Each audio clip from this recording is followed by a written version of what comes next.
Isang mapagpalang araw po sa ating lahat. Magandang araw po sa ating Panginoon. Ako nga po pala si John Robin Medina at ngayong araw po ay samahan po ninyo ang pag-aralan at unawain ang mga salita ng ating Panginoon. Ngayong araw po, May 11, 2025, araw po ng linggo, ang ating paksa po ay pinamagatang paano mag-interpret ng Bible. Hermeneutics.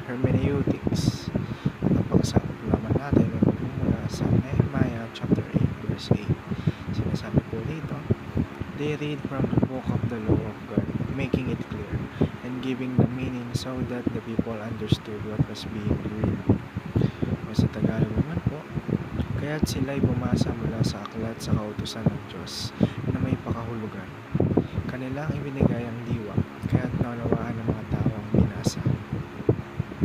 At papunta naman po tayo sa ating katawan ngayong araw. Una,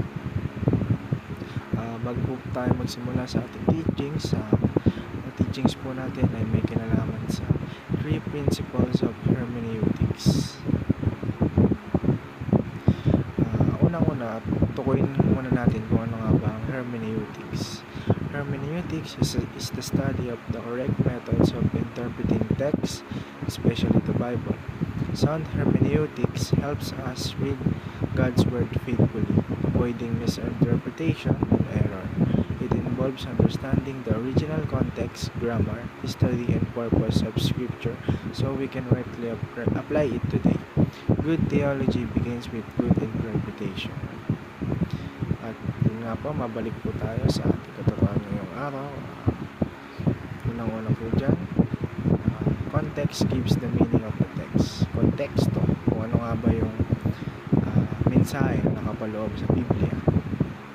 Sa ikalawa, Scripture interprets Scripture. At ikatlo, Christ-centered focus.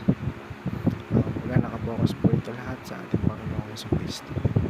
At mapunta naman po tayo sa ating applications ngayong araw. Unang-una, trace back the situation and the author's intent. I-trace natin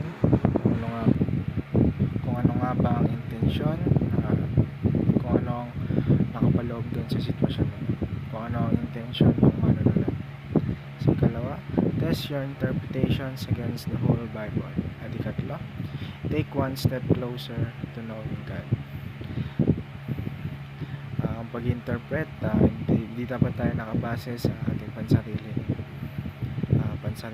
kaalaman, dahil tayong mga tao may mga bagay pa tayong hindi nalalaman. Kaya dapat huwag tayong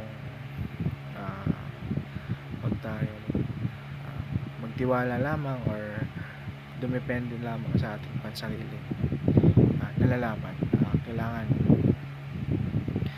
tukuyin natin yung konteksto, tukuyin natin yung konteksto nito, yung history nito, tsaka yung purpose nito.